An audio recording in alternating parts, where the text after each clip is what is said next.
Hope you had a wonderful day today. I think it was a long and intense day, but most of all an interesting day, at least for me. And I hope you all agree. You can smell the food already, so we'll be eating shortly. But before that, I have a few announcements to make. First of all, after dinner, there will be coffee and tea served in the hallway. So make sure to get your coffee and tea there. And then don't leave, because we have a few more things tonight, which is the fireside chat, shared space, beers and traffic engineers with Gary Toth and Ben Hamilton-Bailey, he's back, and more other people. Also, fitting to the theme, make sure to get your local beers, local brewed beers downstairs at the cafe.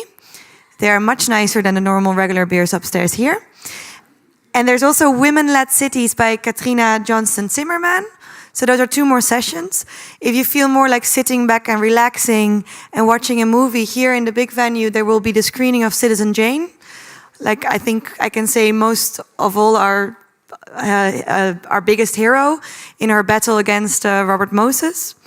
At 8:15, so you either choose to go to one of the sessions or you watch the movie screening, because they will be in parallel, slightly. But first, we will have one short presentation by Jérôme Glad. He's from Montreal, Canada, and he's the co-founder of La Pépinière, an incubator for innovation in the city. And he will take us along, to warm us up for dinner, he will take us along food as a binding factor for placemaking. We've been talking about it a lot, and we thought it was nice to warm us up for dinner tonight. Bayes Pachacucha, the universal language of food. We started this day with Fred Kent, referring to Holly White's statement, if you want to seed the place with activity, put out food. So we will be hearing more from Jérôme Glad. Can I ask you to join us?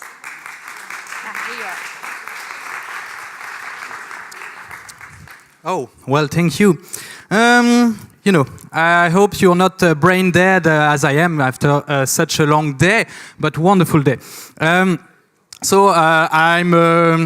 French that lives in Montreal, and we have La Pépinière, which is a traduction of a plant nursery. So we are an incubator of common places all around Montreal. We did about 20 projects here. We led them, some of them. We help communities do other projects. And it ranged from a sand park, urban garden, to winter project, because in Montreal, winter is really struggling the community life. Struggle to the community life. So here's a map of Montreal and all the plants that we seed. All the seed that we plant all around. So when you see a flower, it's our project. And what we are doing is we have three way of acting. We do our own project. We call it urban laboratories. This is our project. We take the risk, the financial risk, and we try there to innovate and do new things. We take projects from cities and call them community places. We try to route the project, the top-down project of the cities, and make community places in different neighborhoods in Montreal. And now we have a few programs to make community support and help local groups to grow their own placemaking project. What we seek, what we try to do is innovation, showcase of initiative, and sensibilization of new ways of urban planning. With the government, the administration, we try to achieve community needs versus top-down approach. We do Earths of Neighborhood, and we try to do system change by speaking the language of administration. And in community support, we try to reach the inclusion, make opportunities for local residents, and build capacity to local groups to grow their own project. We have a great presentation by Fred Ken this morning. That, as you said, if you want to see the place with activity, put out food. So we are not an organism about food, but we realize that in each of our project, food is a central, is a key to start the project. Here we have Le Village au Pied du Courant, which is a beach in front of the river. Starting this project, we were helped with all the food truck movement, and now we have our own restaurant on this area. Here we just put a container with a cafe and food to help this totally empty place in the center of Montreal thrive again. And here in the Olympic Park that Maxime will talk tomorrow, we make a garden and a restaurant. So this is really the heart, the starting point of our project. But now we realize that this is not just about food, but the sense that it makes for the community. So food at the heart of communities. Something very, very interesting we tried in many projects are self-service barbecue. So it's a way for people to cook in the public space. It's not allowed in Montreal, but when we are doing the project, it's under our insurance, so we can do it. And it helps really make, create habitude, frequentation, and it's very interacting. So this is people that do the programming in there, and it had such a huge impact that we want to do more about that. Also, we try to tackle the complex context of the winter in Montreal. That it's really hard for the community. You have here a typical ice rink where it's basically just for hockey, and by just adding a cafe in a yellow bus, it has become a places for all the community to come, and not just skating, not just for hockey, but also for disco skating or local performance. And also outside of the this neighborhood is a bit of not a suburb, but not a central neighborhood, and we help the local groups to build their own farmers market. And this is really a neighborhood where there's no place, there's no center of the neighborhood, there's no place to gather, and the community market helped create this center place when at the beginning it was just about selling food at an affordable price. But then when the local groups took the project in their hands, they had music and games for children. So it's really a thriving area, and before this project, there were no civic life in this area. We also see so that food is a great way to make inclusion. In this particular project, it's a place where there were a lot of drug dealers and homeless people.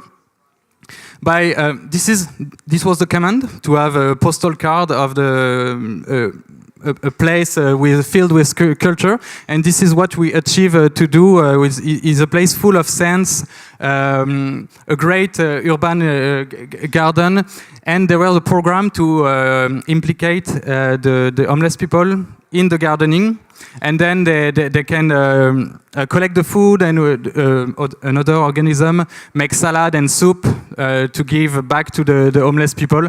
And it was really a shift of the way we can see and work with homeless people, and not just a blank, not just pushing away homeless people.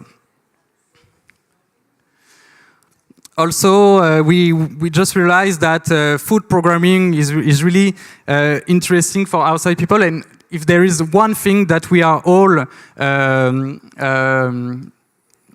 like, we are all excited about discovering a new culture, this is the food.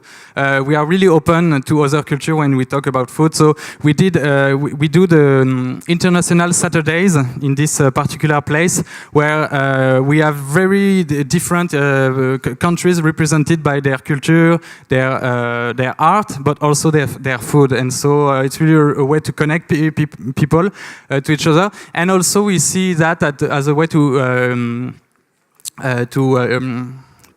help immigrants grow their own projects. So, for example, there was one that will do this pop-up restaurant a day, and after that he has success, and he helped them build capacity to start his own business. We're gonna do next year a program to new arrival refugees, to help them to implement them inside our food court that we have on every site.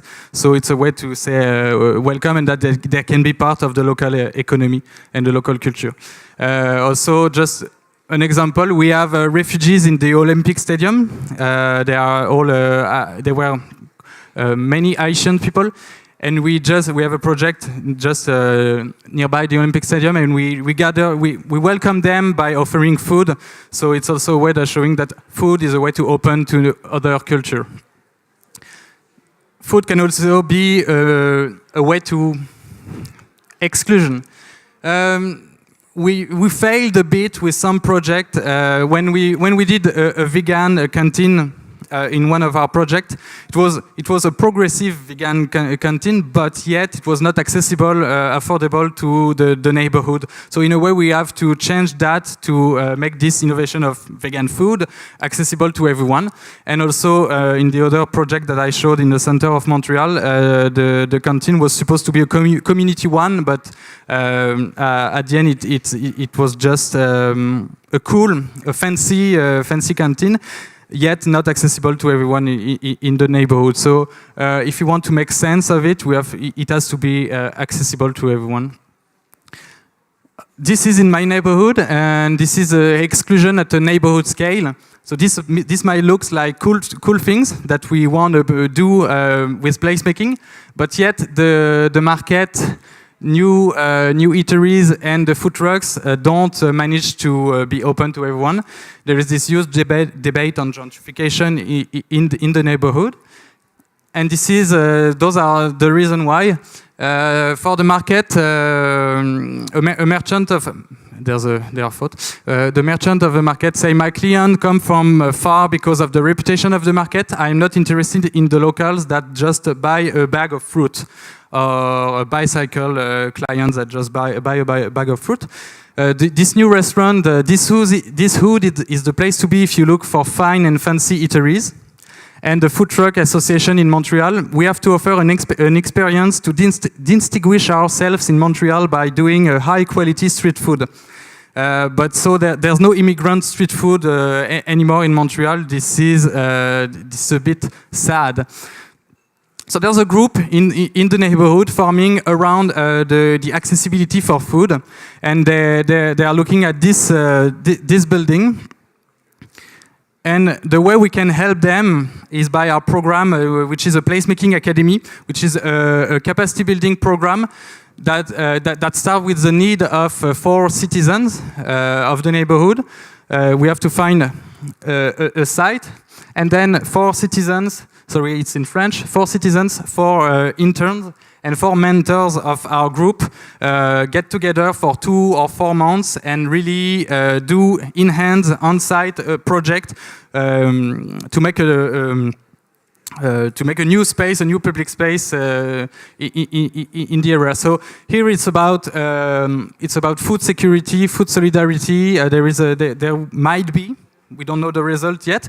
There might be a farmer's market, potluck tables, collective kitchen. And this is a way to really gather everyone around the table, the poor, the new arrivant, also the older ones, so everyone that can feel excluded by the new aspect of the neighborhood. And the last one is food as innovation. You might know this kind of graphic. It says that insect might be the food of the future because it's less carbon footprint. But yet, this might be the way we represent it. You can see it on internet that this is coming, and this might be a way to present it. But we also have a new way of showcasing it on our site. We've got a small insect farm inside this project. And we do events that showcase the food that can be done with that. So here is an aquaponic farm, and by combining insect farine, insect flour, and fish, aquaponic fish, and vegetables, we can do those kind of snacks. And also, this burger is an insect burger, and this tacos too. So this is a way to This might not seem progressive, but because it's we are used to eat them and to love them, this is a way to do it easier.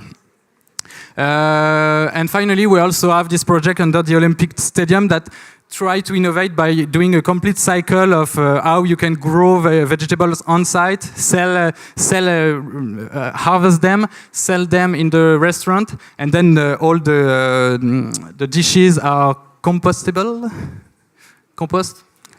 They are recycled to make the ground flourish. And this is the area, the huge garden site, a huge collective space under the Olympic Stadium. So, to sum up, for us, food can be a universal language because food can be the catalyst of human interactions.